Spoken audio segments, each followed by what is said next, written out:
It was one of the most devastating pandemics in human history, a cataclysm that has haunted our collective memory for centuries. A deadly, invisible killer swept across continents in the mid-14th century, leaving behind a world reshaped by grief and terror. It moved with terrifying speed, leaving millions of corpses, shattered families, and societies on the brink of collapse.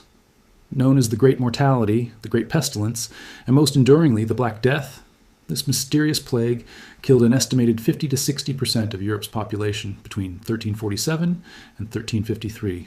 For over 600 years, scholars, scientists, and historians have been gripped by a single haunting question. Where did it all begin? What was the original spark that ignited this world-altering inferno? The answer remained one of history's greatest and most chilling mysteries. And now, thanks to the convergence of 19th century archaeology, DNA science, and the work of a few determined researchers, we finally have an answer. The story does not begin in the plague pits of London or the panicked ports of Italy. It starts with a simple slab of stone in the mountains of Central Asia, etched with a single chilling word: pestilence. In the summer of 1886, a team of Russian archaeologists was conducting excavations at two small cemeteries near the village of Karadzhigach, close to the northern shores of Lake Issyk-Kul in what is now Kyrgyzstan. They unearthed the graves of a local community, a Nestorian Christian trading settlement that had thrived on a branch of the Silk Road.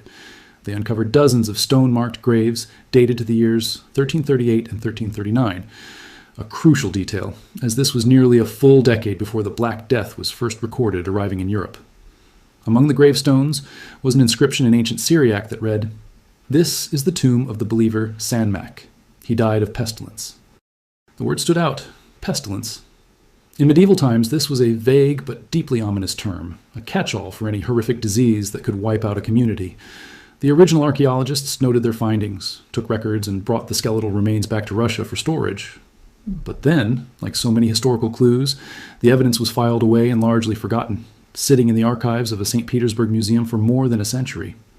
In recent years, a medieval historian named Philip Slavin, based at the University of Stirling in Scotland, stumbled upon these old records while researching the economic and environmental history of the Black Death. He was struck by an anomaly in the data. He re-examined the field notes, diaries, and maps from the 1886 excavation. He discovered that Sanmak was not alone. In just a 2-year span, from 1338 to 1339, over 118 individuals from this small trading community had died and been buried, with a large number of tombstones explicitly mentioning pestilence. This was not a coincidence. This was a massive, localized mortality crisis.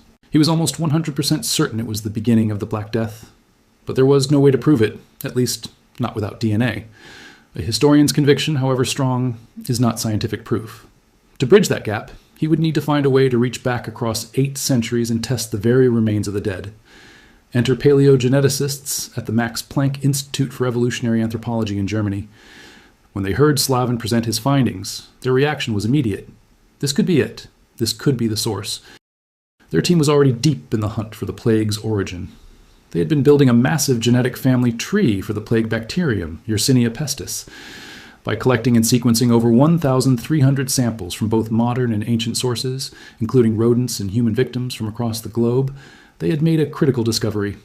Their data revealed that, in the early 14th century, the bacterium underwent a big bang of diversification. From a single ancestral strain, 4 new major lineages of plague suddenly burst into existence. One of those 4 lineages was the one responsible for the Black Death in Europe and all subsequent outbreaks for the next 400 years. The geneticists knew this mother strain did not arise in Europe because the strains found in Black Death victims there already differed by 1 or 2 mutations. The European strains were clearly descendants, not the original ancestor. The true origin had to be somewhere else. A collaboration began between Slavin and Russian researchers at the Peter the Great Museum, where the Karadzhigach skulls had been stored since the 1880s. The team extracted DNA from the teeth of 7 individuals, ideal for preservation, as the dental pulp inside can retain traces of blood-borne pathogens for centuries. The results were breathtaking.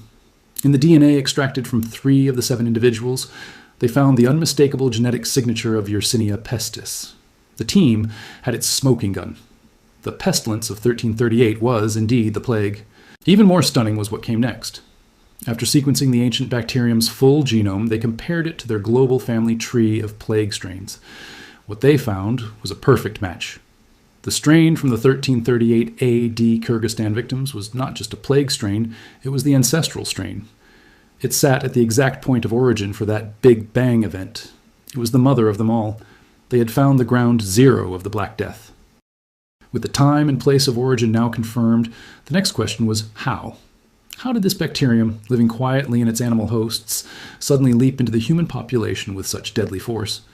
This is a process known as zoonotic spillover. The region around Lake Issyk-Kul, nestled in the Tian Shan Mountains, is a natural plague reservoir.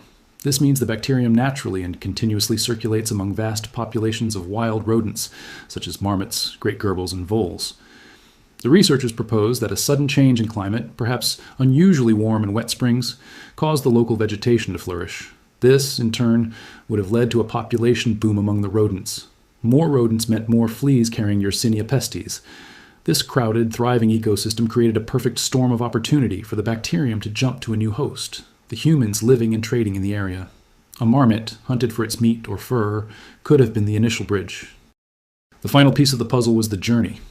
How did this localized outbreak travel over 3,500 kilometers from a quiet mountain graveyard to the bustling ports of the Black Sea, where it made its infamous European debut?